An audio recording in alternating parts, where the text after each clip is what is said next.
ప్రియమైన క్రైస్తవ సోదరి సోదరులారా, మీ అందరికీ మరొకసారి క్రీస్తు ప్రభు వారి యొక్క శ్రేష్టమైన నామంలో వందనాలు తెలియజేస్తున్నాను. ప్రభునందు ప్రియులారా, గత పాఠంలో మనము పరమగీతాల గ్రంథం యొక్క ధ్యానాన్ని, ఉపోద్ఘాతాన్ని, యూదులు ఇశ్రాయేలీలు పాత నిబంధనలో యెహోవా దేవునికి మధ్యన సంబంధాన్ని, ప్రస్తుత కాలంలో క్రీస్తు ప్రభు వారికి సంఘానికి ఉన్నటువంటి బంధాన్ని, ప్రేమను, ఆప్యాయతను, అనురాగాన్ని తెలియచేయడానికి ఈ పరమగీతాల గ్రంథం రాయబడిందనే విషయాన్ని మీ అందరికీ తెలియచేయడం జరిగింది.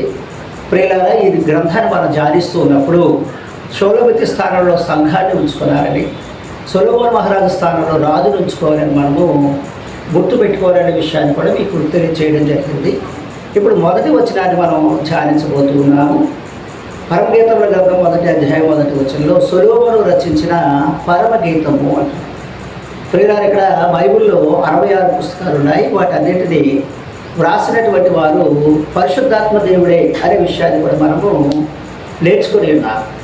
ఎందుకోసం అంటే 40 మంది భక్తులు, వివిధ ప్రాంతాల్లో ఉన్నటువంటి వారు, వివిధ సంస్కృతులకు చెందినటువంటి వారు, వివిధ భాషలు మాట్లాడేటటువంటి వారు, వివిధ రకాల వృత్తులు కలిగినటువంటి వారు, వివిధ రకాల జ్ఞాన సంపత్తిని కలిగినటువంటి వారు రాసినప్పటికీ, వందల సంవత్సరాల వ్యవధిలో వారు రాసినప్పటికీ వారి మధ్య ఎలాంటి వాక్యానుసారమైన వ్యతిరేకతలు లేకుండా చాలా చక్కగా యెహోవా దేవుని యొక్క సృష్టి నిర్మాణాన్ని, క్రీస్తు ప్రభువారు మానవులుగా ఈ లోకానికి రావడాన్ని, ఆయన శిలువ మరణం పొంది చనిపోయి తిరిగి లేచిన విధానాన్ని తెలియజేసే విధానాన్ని కూడా ఇక్కడ మనం చూస్తూ ఉన్నాం. కనుక అట్టి క్రమంలో ఈ సొలొమోను రచించిన పరమగీతములు అని చెప్పినప్పటికీ వ్రాయించినటువంటి వారు ఎవరైనా మనకు అర్థమవుతున్నప్పుడు పరిశుద్ధాత్మ దేవుడు మాత్రమే. అందుకే పేతురు రాసిన 2వ పత్రిక 2వ అధ్యాయము 20-21 వచనాల్లో మనం చూసినట్లయితే,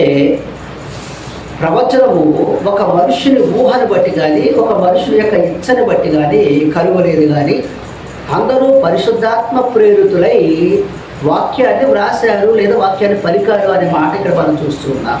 అనగా పరిశుద్ధాత్మ దేవుడు వ్రాయించినటువంటి విధానాన్ని సొలొమోను కేవలం గ్రంథస్థం చేశాడు, వ్రాసాడు అనే విషయాన్ని మనము గుర్తిస్తే, ఈ గ్రంథము పరిశుద్ధాత్మ దేవుడు వ్రాయించినది కనుక ఇది మనకు అనేక అమూల్యమైన సత్యాలను తెలియజేస్తుంది అనే విషయాన్ని మనము గుర్తించగలుగుతాం.